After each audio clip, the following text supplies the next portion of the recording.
ప్రభునందు ప్రియమైన దేవుని వారలారా, మన రక్షకుడు ప్రభువైన యేసుక్రీస్తు వారి అతి శ్రేష్టమైన పరిశుద్ధమైన ఉన్నతమైన నామములు ఈ అనుదిన సెల్ కాన్ఫరెన్స్ నడిపిస్తున్న గొప్ప దైవజనులు రెవరెండ్ డాక్టర్ నిత్యనయ్య గారికి, మార్కయ్య గారికి, నా తోటి దైవజనులకు, పరిశుద్ధులుగా ఉండుటకు పిలువబడిన ప్రతి ఒక్కరికి, కాన్ఫరెన్స్ లో కనెక్ట్ అయిన ప్రతి ఒక్కరికి మన రక్షకుడు ప్రభు అయిన యేసుక్రీస్తు వారి అతి శ్రేష్టమైన పరిశుద్ధమైన నామములో మీ అందరికీ శుభములు, వందనములు తెలియజేస్తున్నాను. మరి ఈరోజు భస్మ బుధవారము. మనందరికీ తెలుసు, భస్మ బుధవారము లేదంటే ఇంగ్లీష్ లో యాష్ వెడ్నెస్డే అని పిలుస్తారు. మరి ఈ భస్మ బుధవారం గురించి అనేకమైన సందర్భాలు, అనేకమైన కోణాలలో అసలు దీని చరిత్ర ఏంటి, ఇది ఎక్కడ ప్రారంభమైంది, ఎప్పుడు ప్రారంభమైంది, ఇది ఎవరు ప్రారంభించారు, ఇదంతా కూడా మరి గత కొన్ని సంవత్సరాలుగా నేను మీకు చెప్పుకుంటూ వస్తున్నాను.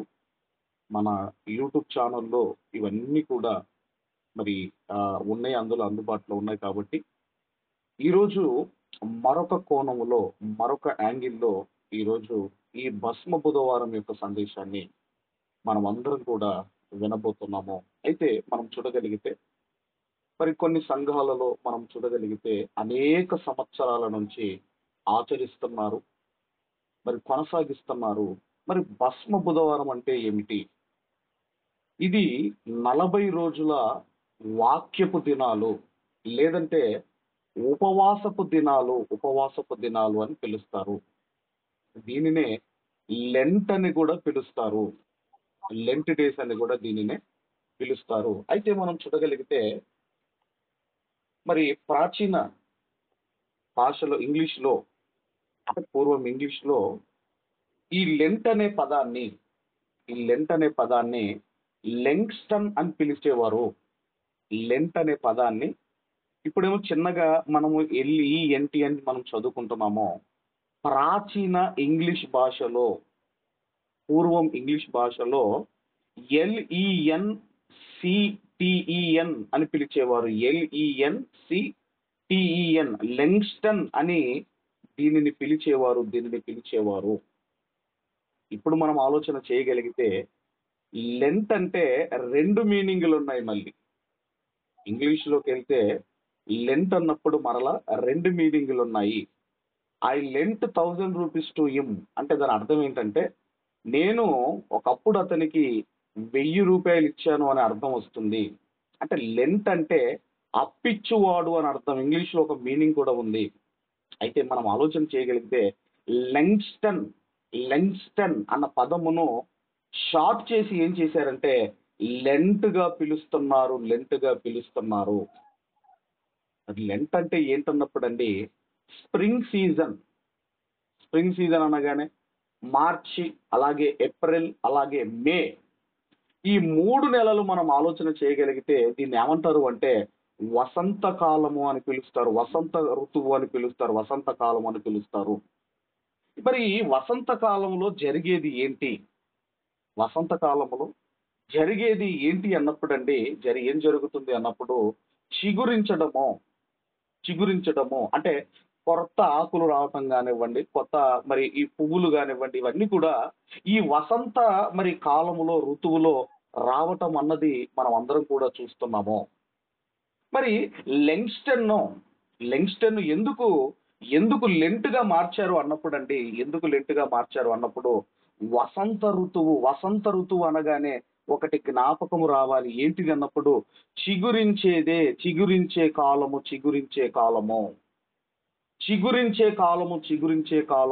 చిగురు అనేది ఎలా వస్తుంది అన్నప్పుడు అండి, పాత దాంట్లో నుండి కొత్తది రావటము, పాత దాంట్లో నుండి కొత్తది పుట్టటము. అందుకే మనం ఆలోచన చేయగలిగితే, ఎండిన దాంట్లో నుండి చిగురించటము. చాలా మంది మనం ఏమనుకుంటాం అంటే, ఈ చెట్టు ఎండిపోయింది అనుకుంటారు. ఈ 3 months లో చెట్లు ఎలాగైపోతాయంటే ఆకులన్నీ రాలిపోతాయి. అయితే ఎండిపోయింది అనుకుంటాం, కానీ మరలా క్రొత్తగా చిగురించటం అన్నది మనం చూస్తాము. లేదంటే క్రొత్తగా పుట్టటం అనేది మనం చూస్తాము.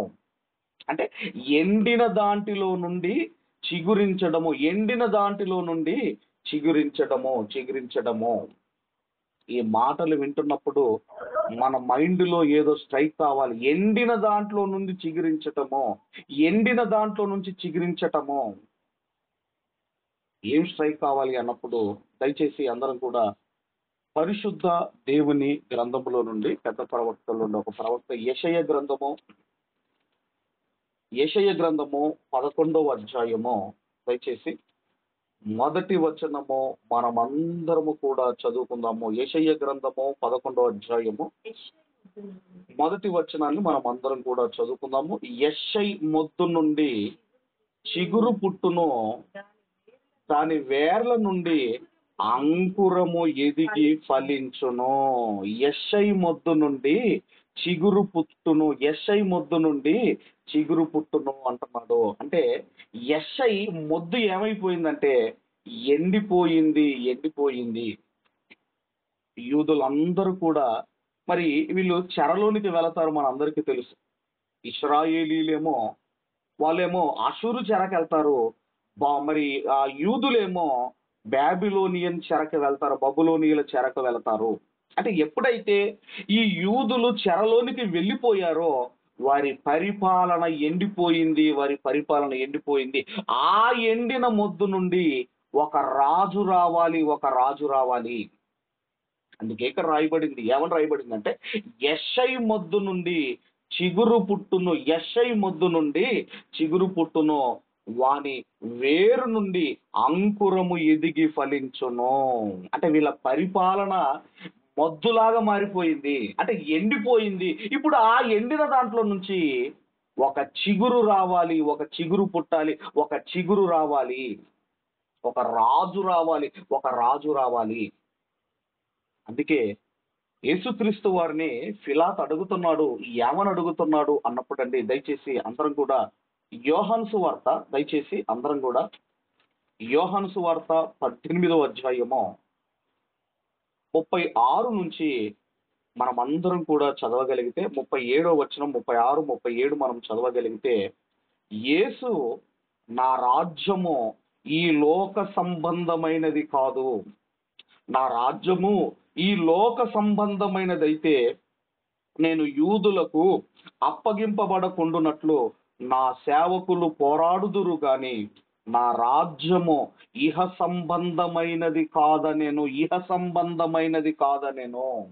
యేసుక్రీస్తు వారు ఈ లోక రాజ్యాల్లాంటిది స్థాపించడానికి ఆయన రాలేదు. అలాగనుకుంటే ఆయనకు రాజ్యం ఉండాలి, ఆయనకు సింహాసనం ఉండాలి, ఆయనకు గుర్రాలు, రథాలు, సేవకులు, పని మనుషులు ఇవన్నీ ఉండాలి. కానీ నా రాజ్యము ఈ లోక సంబంధమైన రాజ్యము కాదు, ఆత్మ సంబంధమైన రాజ్యాన్ని ఈ భూమి మీద స్థాపించడానికి వచ్చిన ఆయనే మహనీయుడైన యేసుక్రీస్తు వారు. అందుకైనా పరలోక ప్రార్థనలు అంటాడు, నేర్పిస్తూ అంటాడు, నీ రాజ్యము వచ్చునుగాక అంటే దాని అర్థం ఏంటంటే పరలోక సంబంధమైన రాజ్యము ఈ భూమి మీదకి రావాలి. అప్పుడు పిలాతు అడుగుతున్నాడండి 37వ వచనంలో ఏమంటున్నాడు అంటే, అందుకు పిలాతు నీవు రాజువా అని ఆయనను అడగగా, యేసు నీవన్నట్టు నేను రాజునే.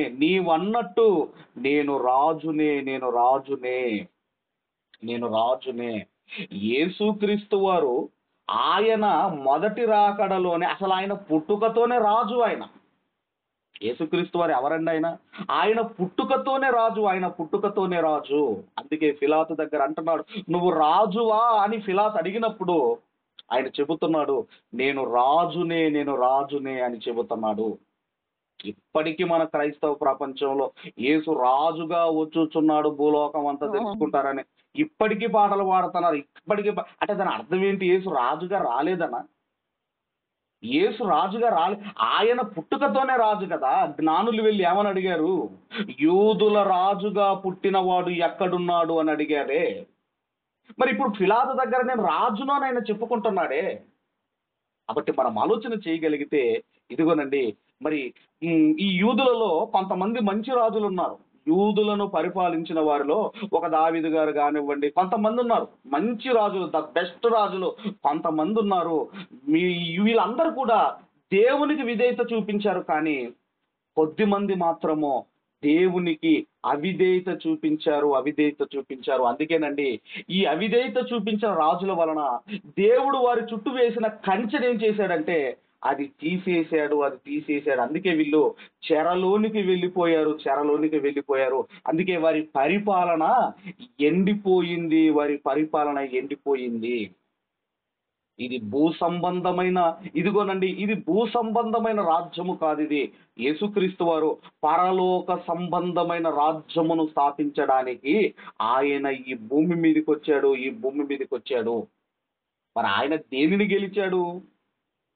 యేసుక్రీస్తు వారు ఆయన దేనిని గెలిచాడు అన్నప్పుడండి, ఆయన దేనిని గెలిచాడో మీరు చూడగలిగితే దయచేసి అందరం కూడా అపోస్తులైన పౌలు గారు కొరింథీయులకు రాసిన మొదటి పత్రిక 15వ అధ్యాయము, దయచేసి 15వ అధ్యాయము 54వ వచనాన్ని మనం అందరము కూడా చదువుకుందాము. 54వ వచనాన్ని, ఈ క్షయమైనది అక్షయతను ధరించుకొనున్నట్లు ఈ మహత్యమైనది అమర్త్యతను ధరించుకొనున్నప్పుడు విజయమందు మరణము మృంగివేయబడెను అని వ్రాయబడిన వాక్యము నెరవేరును. ఇక్కడ మనం చూడగలిగితే యేసుక్రీస్తు వారు దేనిని జయించారు అన్నప్పుడు ఇదిగోనండి ఆయన మరణాన్ని గెలిచాడు. ఆయన దేనిని గెలిచాడు అన్నప్పుడు మరణాన్ని గెలిచాడు. ప్రతి మనిషి మరణాన్ని జయించలేకపోతున్నాడు. మరణం దగ్గర ప్రతి మనిషి ఓడిపోతున్నాడు గనక ఈ భూమి మీదకి వచ్చి ఆయన మరణాన్ని గెలిచాడు. మహిమా స్వరూపిగా లేచాడు. తర్వాత పునరుత్థానుడయ్యాడు. మనం ఆలోచన చేయగలిగితే ఇలా లేపబడిన వారిలో యేసుక్రీస్తు వారు ప్రథమ ఫలముగా ఉన్నాడు. ఆ మాట కూడా అక్కడే ఉంటది, మీరు చూడగలిగితే. అదే కొరింథీయులకు రాసిన మొదటి పత్రిక 15వ అధ్యాయము 20వ వచనాన్ని మనం చదవగలిగితే, ఇప్పుడైతే నిద్రించిన వారిలో ప్రథమ ఫలముగా క్రీస్తు మృతులలో నుండి లేపబడి ఉన్నాడు. అంటే మనం ఆలోచన చేయగలిగితే ఎండిన మొద్దు నుండి చిగురించిన ఆయనే యేసుక్రీస్తు వారు. ఆయనే నిజమైన చిగురు. అందుకేనండి మనం ఆలోచన చేయగలిగితే ఈ లెంగ్స్టన్ అన్న పదానికి, లేదంటే లెంట్ అన్న పదానికి అర్థం ఏంటంటే వసంత కాలము, లేదంటే చిగురించే కాలము. కొత్తది ఆకులు రావటం కానివ్వండి, ఇదిగోనండి ఆ ఫ్లవర్స్ రావటం కానివ్వండి. అందుకే ఇక్కడ మనం చూడగలిగితే యేసుక్రీస్తు వారు ఎండిన మొద్దు నుండి ఆయన చిగురించిన వాడు. కాబట్టి అందుకేనండి ఈ భస్మ బుధవారము ఇది ఎవరు ప్రారంభించారు అన్నప్పుడండి, ఇది ప్రారంభంలో దీన్ని క్యాథలిక్స్ దీన్ని ప్రారంభించారు. ఆ తర్వాత మనం చూడగలిగితే ఇప్పుడు లూథరన్స్ కానివ్వండి, సిఎస్ఐ వాళ్ళు కానివ్వండి, మెథడిస్టులు కానివ్వండి, అలాగే కొంతమంది ప్రొటెస్టెంట్లు కానివ్వండి, ఈరోజు వీళ్ళందరూ కూడా ఈరోజు పాటిస్తున్నారు. మరి భస్మ బుధవారం రోజు ఈ నొసటి మీద ఏం చేస్తారు అన్నప్పుడండి, ఒక బూడిదతో శిలువ ఆకారం వేస్తారు, శిలువ సింబల్ వేస్తారు. మరి ఈ బూడిద ఎక్కడిది అన్నప్పుడండి, లాస్ట్ ఇయర్ యేసుక్రీస్తు వారు ఏమంటాం మనం దాన్ని, పామ్ సండే అంటాం కదండి, మనం మట్టలాదివారం అంటాం కదా. మట్టలాదివారం రోజు ఉండే మట్టలను వాళ్ళు భద్రపరుస్తారు. ఆ తిరిగిన మట్టలను భద్రపరిచి వాటిని ఈ రోజు భస్మ బుధవారం రోజు వాటిని ఏం చేస్తారన్నప్పుడు వాటిని కాల్చి వాటిని బూడిద చేసి అక్కడున్న ఒక ప్రీస్ట్ కావచ్చు, ఒక ఫాదర్ కావచ్చు, ఆ దైవజనులు వాళ్ళు ఏం చేసేవారంటే చేతిని నీళ్ళలో పచ్చి చేసుకొని బూడిదలో ముంచి నొసటి మీద శిలువ గుర్తు వేస్తారు.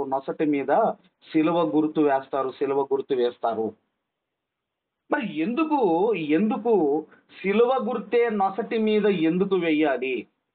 నొసటి మీద సిలువ గుర్తే ఎందుకు వెయ్యాలి అని మనం ఆలోచన చేయగలిగితే, ఇలా చేతులు తడి చేసుకొని బూడిదలో అది ముంచి తర్వాత ఆ బూడిదతో సిలువ ఆకారము నొసటి మీద వేస్తారు. ఆ నొసటి మీద వేస్తూ ఏమని చెబుతారు అన్నప్పుడు అందరం కూడా ఆదికాండము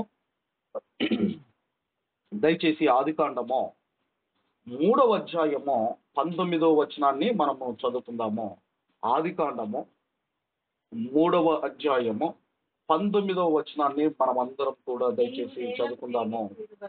నీవు నేలకు తిరిగి చేరు వరకు నీ ముఖపు చెమట కార్చి ఆహారము తిందువు. ఏలయనగా నీ నేల నుండి నీవు తీయబడితివి, నీవు మన్నే గనుక తిరిగి మన్నైపోవుదు అని చెప్పాను. అంటే ఆ సిలువ గుర్తు నొసటి మీద వేస్తూ ఏమని చెబుతారంటే, నీవు మన్నే గనక మరలా నీవు మన్నైపోవుదువు, మరలా నీవు మన్నైపోవుదు అని వాళ్ళకు చెబుతూ, ఈ మాట చెబుతూ నొసటి మీద సిలువ గుర్తులు అనేది మరి వాళ్ళు వేస్తారు. అయితే మనం ఆలోచన చేయగలిగితే ఈరోజు మనం అందరం ఎవరు అన్నప్పుడు ప్రొటెస్టెంట్స్ అంటాం. మనల్ని ఏమంటారంటే మనల్ని ప్రొటెస్టెంట్స్ అంటారు. అయితే మనం చూడగలిగితేనండి, విగ్రహాలకు మనం మొక్కకూడదు అని మనందరికీ తెలుసు. విగ్రహాలకు మనము మొక్కకూడదని మనందరికీ తెలుసు. అయితే నీవు మన్నే గనుక, అంటే నీవు ఒకానొక రోజున నీవు మట్టిలో కలిసిపోతావు, నువ్వు చనిపోతావు గనుక ఈ చనిపోయే ముందు ఏదో ఒక రోజు నువ్వు మన్నైపోతావు గనక ఈ చనిపోయే ముందు నీ పాపాలు ఒప్పుకొని నీవు మారు మనసు పొంది నువ్వు బాప్తిసం తీసుకొని యేసుక్రీస్తు వారి యందు గనక నువ్వు విశ్వాసం ఉంచితే ఆయన నీ పాపాలు క్షమిస్తాడు అని చెప్పేవారు. ఇప్పుడండి ప్రారంభంలో చెప్పేవారు ఇది. నువ్వు పాపాలు గనక ఒప్పుకుంటే ఆయన నీ పాపాలు తీసేస్తాడు అని ప్రారంభంలో చెప్పేవారు. ఇలా కాలక్రమేణా ఏం జరిగింది అన్నప్పుడంటే ఏమైపోయింది అని మనం చూడగలిగితే, ఇలా రాను కాస్త ఇది ఏమైపోయింది, ఈ అలవాటు, ఈ ఆచారం ఏమైపోయింది అన్నప్పుడండి దయచేసి మార్క్స్ వార్త 8వ అధ్యాయము 7వ అధ్యాయము దయచేసి ముందుగా 7వ అధ్యాయం, మార్క్స్ వార్త 7వ అధ్యాయము 8, 9 వచనాలు జాగ్రత్తగా మనం చదువుకుందాము. మార్క్స్ వార్త 7వ అధ్యాయము 8, 9 వచనాలు మనం చదువుకుందాము. మీరు దేవుని ఆజ్ఞను విడిచిపెట్టి మనుషుల పారంపర్య ఆచారములను గైకొనుచున్నారు, మరియు ఆయన మీరు మీ పారంపర్య ఆచారములను గైకొనుటకు దేవుని ఆజ్ఞను బొత్తిగా నిరాకరించుదురు. ఇప్పుడు ఏదైతే వీళ్ళు పద్ధతి చేస్తున్నారో ఏంటంటే అది మట్టలు కాల్చటము, ఆ బూడిదను, ఆ లాస్ట్ ఇయర్ మట్టలను కాల్చి ఆ బూడిదను నొసటి మీద ఏదైతే రుద్దుతున్నారో, శిలవాకారం వేస్తున్నారో, అది బైబిల్లో ఎక్కడ లేదు. మరి ఎందుకు నొసటి మీద బూడిదతో శిలువాకారం ఎందుకు వేస్తున్నారు? బూడిదతోనండి. ఇది ఎలా వచ్చింది? దీన్ని దేనిని బట్టి వాళ్ళు తీసుకున్నారు అన్నప్పుడండి, దానికి కూడా బైబిల్ గ్రంథంలో కొన్ని ఆధారాలు మనం చూడగలిగితే ఏమని ఆధారాలు ఉన్నాయి అన్నప్పుడండి దయచేసి మరి యోబు గ్రంథము అందరూ కూడా దయచేసి యోబు గ్రంథము 1వ అధ్యాయము 20వ వచనాన్ని మనం అందరం కూడా చదువుకుందాము. యోబు గ్రంథము 1వ అధ్యాయము 20వ వచనాన్ని మనం అందరము కూడా చదువుకుందాము. అప్పుడు యోబు లేచి తన పై వస్త్రములు చింపుకొని తల వెంట్రుకలు గొరిగించుకొని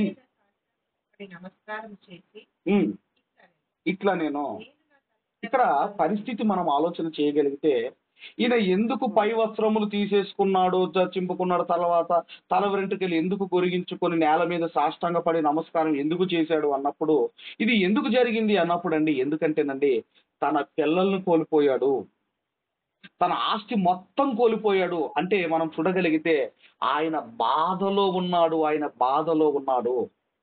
అంటే ఆయన బాధలో ఉన్నాడు గనక ఇదిగోనండి ఇలా చేస్తున్నాడు యోబు గారు. అలాగే ఎస్తేరు గ్రంథంలో కూడా మీరు చూడగలిగితే, ఎస్తేరు గ్రంథంలో కూడా ఏమని రాయబడిందో మనం చూడగలిగితే 4వ అధ్యాయము మొదటి వచనాన్ని మనం అందరం కూడా చదవగలిగితే, ఎస్తేరు గ్రంథము 4వ అధ్యాయం మొదటి వచనము, జరిగినదంతయు తెలియగానే మొర్దెకై తన బట్టలు చింపుకొని, గోనె పట్టలు వేసుకొని, బూడిద పోసుకొని, పట్టణము మధ్యకు బయలు వెళ్ళి మహాశోకముతో రోదనము చేసి, శోకము అంటేనండి ఎవరు కూడా ఓదార్చలేనిది. ఎందుకంటే హామాన్ అనేవాడు హాని తలబెట్టబోచున్నాడు. యూదులందరికీ హాని చేయబోతున్నాడు. ఇక్కడ మీరు చూడగలిగితే ఇది ఏం చేస్తున్నాడు అన్నప్పుడండి, తన బట్టలు చింపుకొని, గోనె పట్టలు వేసుకొని, బూడిద పోసుకొని, పట్టణపు మధ్యనకు బయలు వెళ్ళి మహాశోకముతో రోదన చేసి అని మనం చదువుకుంటున్నాము. ఇలా చెయ్యమని దేవుడు ఏమైనా దూతను పంపించి మొర్దెకై గారికి ఏమైనా చెప్పాడా? చెప్పలేదు. మరి ఎవరు చేయమన్నారు? ఎలా చేశాడు అన్నప్పుడు అండి, తనకు తానుగా చేశాడు తప్ప మొర్దెకై గారికి దేవుడు చెప్పలేదు. ఇంతకుముందు యోబు గారు కూడా బాధలో తన వస్త్రములు తీసేశాడు. ఎందుకన్నప్పుడు బాధతో ఉన్నాడు. ఇక్కడ కూడా ఈయన కూడా ఇదిగో యూదుల మీదకి ఏం జరగబోతుంది అంటే హాని రాబోతుంది, యూదులను నాశనం చేయాలని హామాన్ అనేవాడు కుట్ర చేశాడు. కాబట్టి ఆయన తనకు తానుగా చేస్తున్నాడు, కానీ దేవుడు చెయ్యమని మొర్దెకై గారికి చెప్పలేదు. అలాగే ఇంకా మీరు చూడగలిగితే దయచేసి దానియేలు గ్రంథము 9వ అధ్యాయము, దానియేలు గ్రంథము 9వ అధ్యాయము 2, 3 వచనాలు మనం అందరం కూడా చదువుకుందాం. దానియేలు గ్రంథం 9వ అధ్యాయము 2, 3 వచనాలు మనం అందరం కూడా చదువుకుందాము. 2, 3 వచనాలు. అతని ఏలుబడిలో మొదటి సంవత్సరమందు దానియేలును నేను యెహోవా తన ప్రవక్తయగు యిర్మీయాకు సెలవిచ్చి తెలియజేసినట్టు యెరూషలేము పాడుగా ఉండవలసిన 70 సంవత్సరములు సంపూర్తి అగుచున్నదని గ్రంథముల వలన గ్రహించి తిని, అంతట నేను గోనె పట్ట కట్టుకొని తూలి తన పైన వేసుకొని ఉపవాసముండి ప్రార్థన విజ్ఞాపనములు చేయుటకై ప్రభువగు దేవుని ఎదుట నా మనస్సును నిబ్బరము చేసుకొంటిని. దానియేలు గారు కూడా ఆయన కూడా ఏం చేస్తున్నాడండి, గోనె పట్ట కట్టుకొని తూలి తలపైన వేసుకొని ఉపవాసం ఉండి ప్రార్థన విజ్ఞాపనలు చేశాడు. ఇక్కడ కూడా మనం చూడగలిగితే దానియేలు గారే తనకు తానుగా చేస్తున్నాడు, కానీ దేవుడు చెయ్యమని చెప్పలేదు. 7వ వచనాన్ని కూడా మనం చూడగలిగితే, 7వ వచనం కూడా మనం చూడగలిగితే ఏం జరిగిందో 7వ వచనం కూడా మనం చూడగలిగితే, ప్రభువా నీవే నీతిమంతుడవు, మేమైతే సిగ్గుచేత ముఖ వికారం పొందిన వారము, మేము నీ మీద తిరుగుబాటు చేసితిమి. దానిని బట్టి నీవు సకల దేశములకు మమ్ములను తరిమితివి. యెరూషలేములోను యూదయ దేశములోను నివసించు స్వదేశవాసులుగా ఉన్నట్టియు పరదేశవాసులుగా ఉన్నట్టియు ఇశ్రాయేల్ అందరికీ మాకును ఈ దినమున సిగ్గే తగిలి ఉన్నది అని ఆయన ఉపవాసముండి ప్రార్థన చేస్తున్నాడు దానియేలు గారు. ఆయన ఇలా చేస్తున్నాడు, కానీ దేవుడు చెయ్యమని చెప్పలేదు. ఇవన్నీ గుర్తుంచుకోండి. ఒక యోబు గారు కానివ్వండి, ఒక మొర్దెకై కానివ్వండి, ఒక దానియేలు గారు కానివ్వండి. అలాగే యోనా గ్రంథానికి మనం రాగలిగితే, యోనా గ్రంథంలో కూడా ఏముందో మీరు ఒకసారి చూడగలిగితే, యోనా గ్రంథము 3వ అధ్యాయము దయచేసి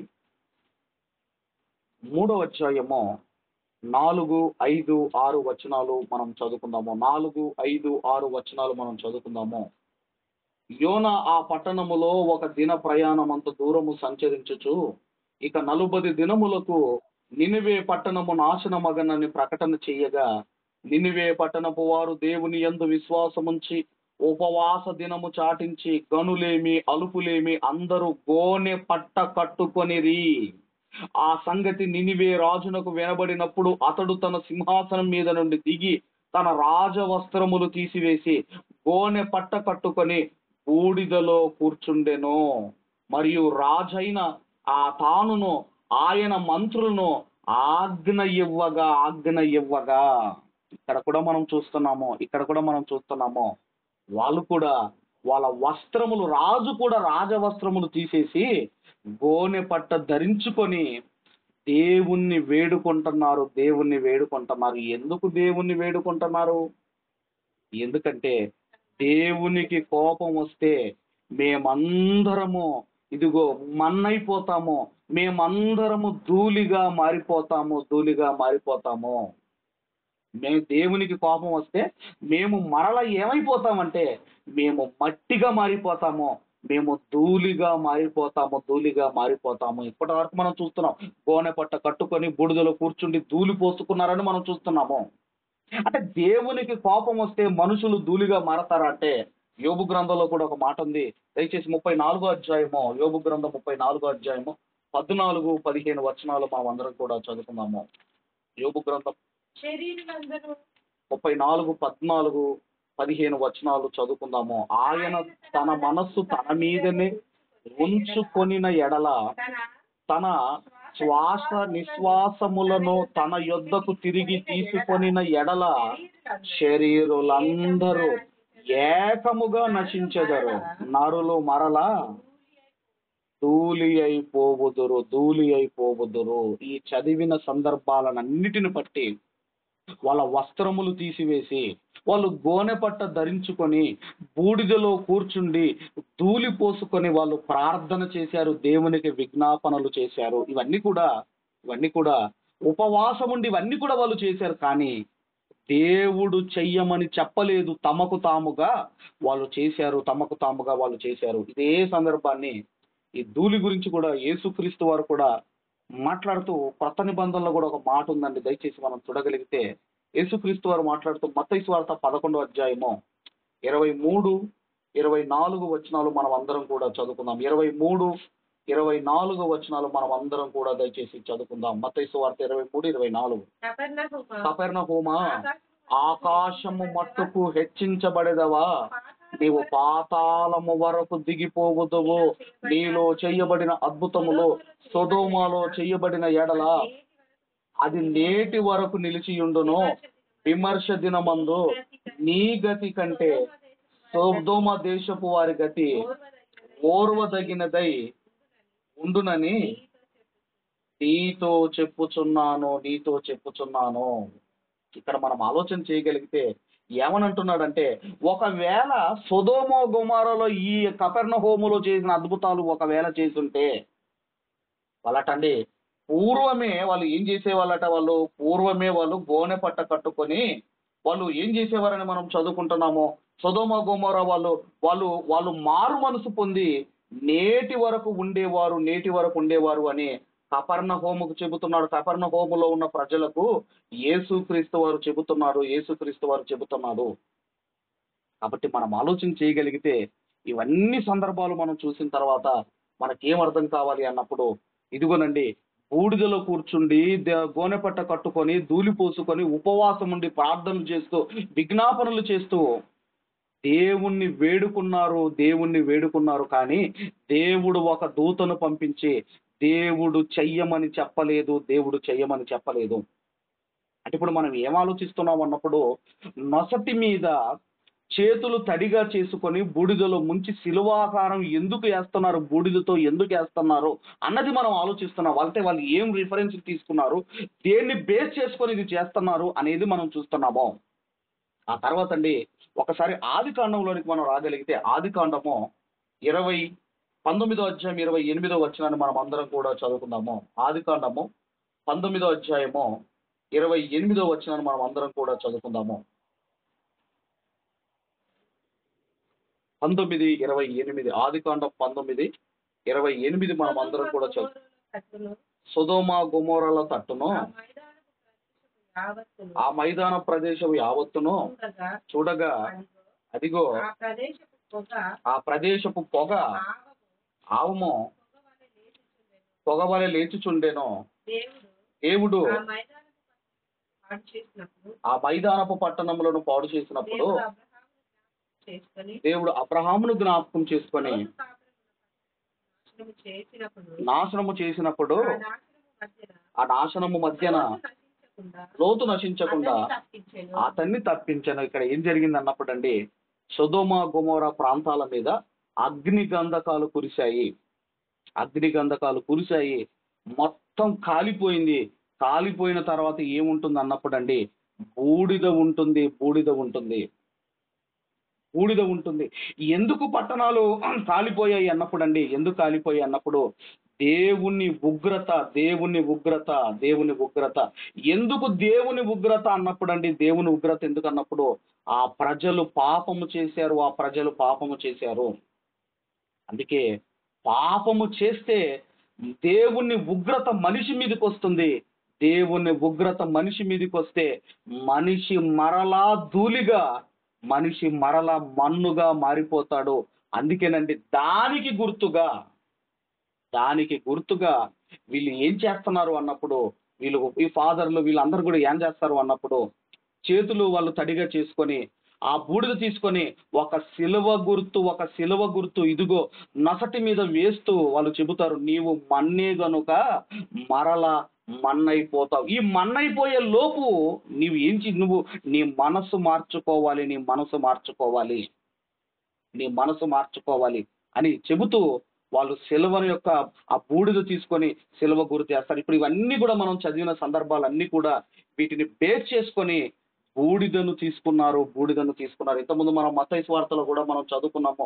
యేసుక్రీస్తు వారు కూడా బూడిదను టచ్ చేశారు. 21వ అదే ఇంతకుముందు 11వ అధ్యాయం 21వ వచనంలో కూడా మనకు కనబడుతుంది. అయ్యో కోరాజీన, అయ్యో బెత్సయిదా, మీ మధ్యను చేయబడిన అద్భుతములు తూరు సీదోను పట్టణములో చేయబడిన ఎడల ఆ పట్టణం వారు పూర్వమే గోనె పట్ట కట్టుకొని బూడిద వేసుకొని మారు మనసు పొందియుందురు. ఇది రాను రాను ఒకప్పుడు క్యాథలిక్స్ మాత్రమే చేసేవారు. ఆ తర్వాత రాను రాను సంఘాలన్నింటికి వ్యాపించింది. మరి ఇప్పటి వరకు మనము మనుషులు చేసింది చూసాము. ఎవరెవరు, ఒక యోబు గారు కానివ్వండి, ఒక మొర్దెకై గారు కానివ్వండి, ఒక దానియేలు గారు కానివ్వండి, అలాగే నినివే ప్రజలు కానివ్వండి, యేసుక్రీస్తు వారు కూడా టచ్ చేశాడు, గోనెపట్ట బూడిద గురించి టచ్ చేశాడు. కాబట్టి ఇప్పటి వరకు మనుషులు చేసింది మనం విన్నాము, చూసాము, చదువుకున్నాము. కానీ దేవుడు కూడా ఏమి చెబుతున్నాడో మనందరికీ తెలియాలి.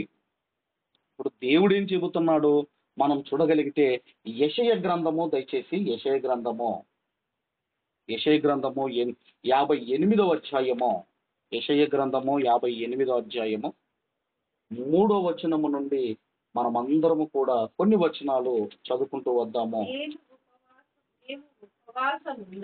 మేము ఉపవాసముండగా నీవెందుకు చూడవు, మేము ఉపవాసముండగా నీవెందుకు చూడవు అని దేవుణ్ణి ఇశ్రాయేలు ప్రజలు అడుగుతున్నారు. మేము ఉపవాసం ఉండగా నువ్వెందుకు చూడవు, ఎందుకు చూడాలి?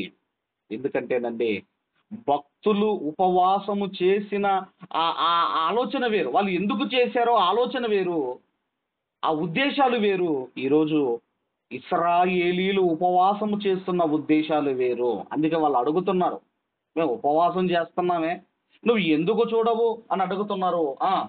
మేము మా ప్రాణములను ఆయాసపరుచుకొనుచున్నగా నీవెందుకు లక్ష్య పెట్టవు అని అందురు. ఎందుకంటేనండి భక్తులు చేసిన ఉద్దేశం వేరు, ఇశ్రాయేలీలు చేస్తున్న ఉద్దేశము వేరు. భక్తులు చేస్తున్న ఉద్దేశం వేరండి. ఆ తర్వాత మనం చూడగలిగితే మీరు ఉపవాస దినమున మీరు మీ వ్యాపారములను చేయుదురు, మీ పనివారి చేత కఠినమైన పని చేయించుదురు, మీరు కలహపడుచు వివాదము చేయుచు అన్యాయముగా గుద్దులాడుచు ఉపవాసముందురు, మీ కంఠ ధ్వని పరమున వినబడునట్లుగా మీరిప్పుడు ఉపవాసం ఉండరు. అంటే ఈ వ్యాపారాలు చేసుకుంటూ, ఈ కలహాలు ఇవన్నీ మీ పని వారిచే పని చేయించుకుంటూ, కలహాలు గొడవలు చేస్తూ, అది ఉండేది ఉపవాసమా అని అడుగుతున్నాడు దేవుడు. తర్వాత 5వ వచనంలో అట్టి ఉపవాసము నాకు అనుకూలమా? మనుషుడు తన ప్రాణమును బాధపరుచుకొనవలసిన దినము అట్టిదేనా? ఒకడు జమ్ము వలె తల వంచుకొని, గోనె పట్ట కట్టుకొని, బూడిద పరుచుకొని కూర్చుండుట ఉపవాసమా? అట్టి ఉపవాసము యెహోవాకు ప్రీతికరమని మీరు అనుకొందురా? మరి అదేంటయ్యా? మరి దానియేలు చేశాడు, యోబు గారు చేశారు, మొర్దెకై చేశాడు, మరి నినివే ప్రజలు చేశారు, బూడిదలో కూర్చున్నారు, ధూళి పోసుకున్నారు, గోనె పట్ట కట్టుకున్నారు అని అంటే మనం ఆలోచన చేయగలిగితే వాళ్ళు చేసిన ఉద్దేశము వేరు. వాళ్ళు ఏమనుకున్నారంటే, అయ్యా మా బ్రతుకులు బూడిద వంటివి, మేము ధూళి లాంటి వారము అని వాళ్ళు తమకు తాము అనుకొని వాళ్ళు ఏం చేశారంటే తగ్గించుకొని ఉపవాసం చేశారు. మేము ఏ పాటి వారం అయ్యా, మేము మన్నైపోయే వాళ్ళం, మేము ధూళి లాంటి వాళ్ళము, ఇదిగోనండి మేము బూడిద లాంటి వాళ్ళమని వాళ్ళు తగ్గించుకొని ఉపవాసం ఉన్నారు. అందుకే అట్టిది నాకు ఉపవాసం అంటున్నాడు. మరి ఏంటిది దేవునికి ఇష్టమైన ఉపవాసం అన్నప్పుడు అంటే 6వ వచనంలో దుర్మార్గులు కట్టిన కట్లను విప్పుటయు, కాడి మ్రాని మ్రేకులు తీయుటయు, బాధింపబడిన వారిని విడిపించుటయు, ప్రతి కాడిని విరగొట్టుటయు నేను కొనిన ఉపవాసము కదా. నీ ఆహారం ఆకలి కొనిన వారికి పెట్టకయో, నీ రక్త సంబంధికి ముఖము తిప్పుకొనకుండుటయో, దిక్కుమాలిన బీదలను నీ ఇంట చేర్చుకొనుటయో, వస్త్రహీనుడు నీ కనబడినప్పుడు వానికి వస్త్రములు ఇచ్చుటయో, ఇదియే కదా నాకిష్టమైన ఉపవాసము. అలాగున నీవు చేసిన ఎడల నీ వెలుగు వేకువ చుక్కవలె ఉదయించును, స్వస్థత నీకు శీఘ్రముగా లభించును, నీ నీతి నీ ముందర నడుచును, యెహోవా మహిమ నీ సైన్యపు వెనకటి భాగమున కావలి కాయును.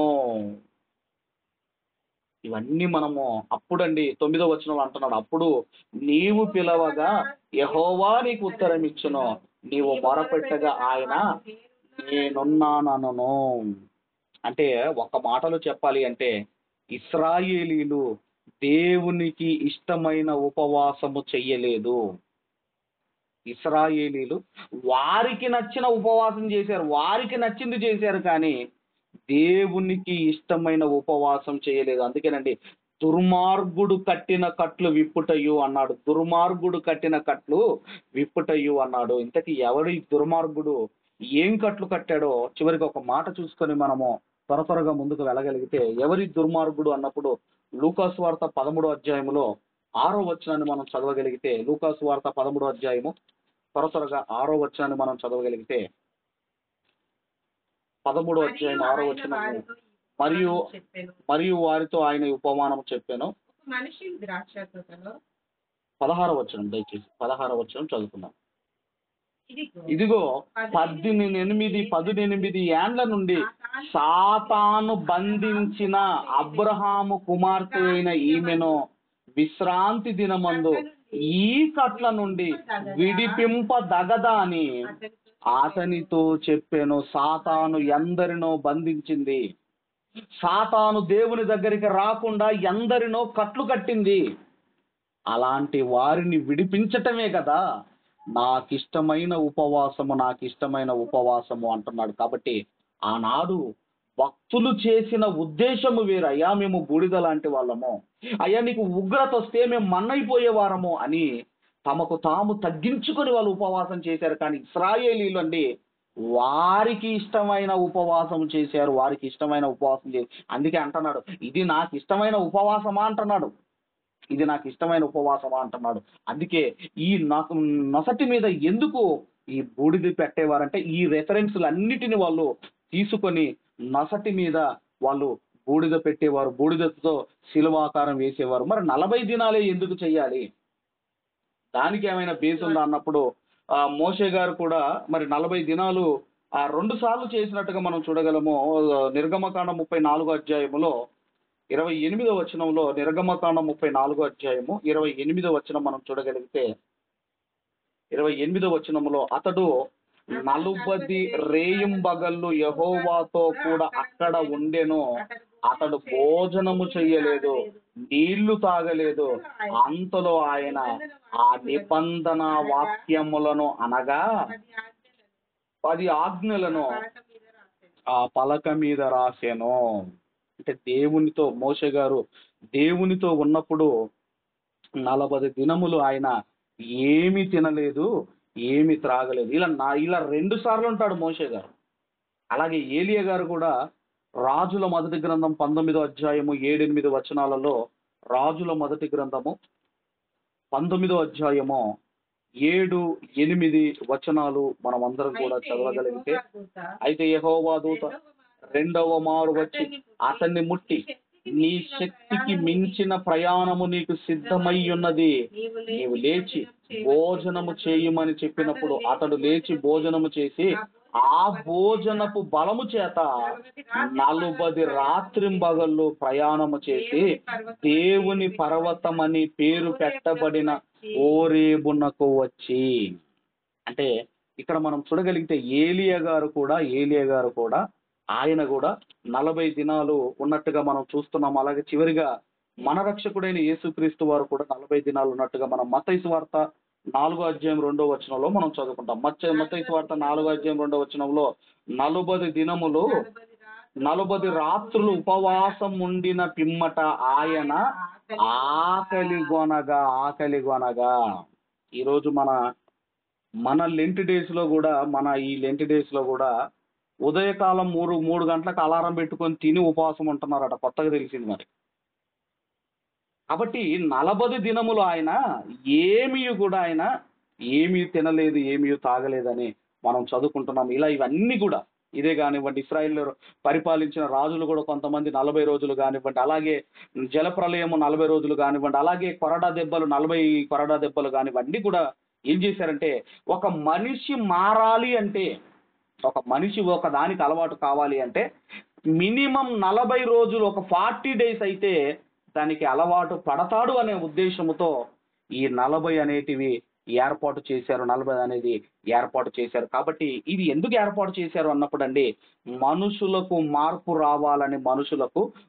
రావాలని. కాబట్టి ఏదో 40 రోజులే మారిపోవటం కాదండి. చివరిగా ఏమన్నాడో ఆ మాట చూసుకొని ముగించుకుందాం. చివరిగా కొరింథీయులకు రాసిన 2వ పత్రిక 6వ అధ్యాయం 2వ వచనాన్ని చూసుకొని మనం ముగింపులోనికి వెళ్ళిపోదాం. కొరింథీయులకు రాసిన 2వ పత్రిక 6వ అధ్యాయము దయచేసి 2వ వచనాన్ని చదువుకొని ముగించుకుందాం.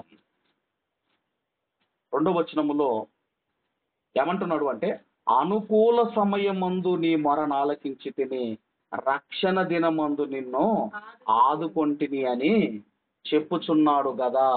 ఇదిగో ఇప్పుడే మిక్కిలి అనుకూలమైన సమయము, ఇదిగో ఇదే రక్షణ దినము. కాబట్టి 40 రోజులు ఎందుకు అన్నప్పుడు అండి, ఎందుకంటే కొంతమంది అంత ఈజీగా మారరు. అంటే వాళ్ళకి టైం పడుతుంది, కఠిన హృదయాలు ఉంటాయి, రాతి లాంటి హృదయాలు ఉంటాయి. అలాంటి వారికి వాక్యము చెబుతూ ఒక మాంసపు గుండె రావాలి అంటే ఈ 40 దినాలు అనేటివి ఏర్పాటు చేశారు. కాబట్టి మనం ఆలోచన చేయగలిగితేనండి, దేవునికి ఇష్టమైన ఉపవాసం చెయ్యాలి, దేవుని నుండి ప్రతిఫలం పొందుకునే ఉపవాసం చెయ్యాలి. ఇంకా ఉన్నాయి. ఏమున్నది అన్నప్పుడు అండి, మరి నొసటి మీద ఎవరైనా గుర్తు వేశారా? బైబిల్ గ్రంథంలో నొసటి మీద ఎవరైనా గుర్తు వేశారా? అసలు నొసటి మీద గుర్తు వేయాలన్న ఆలోచన వీళ్ళకి ఎందుకు వచ్చిందో దేవుని చిత్తం అయితే ఇది 2వ భాగాన్ని నెక్స్ట్ వీక్ మనం కంటిన్యూ చేసుకుందాము. ఈ మాటలు దేవుడు మనందరి హృదయాలలో ఫలింపజేయును గాక. ఆమేన్. ఆమేన్.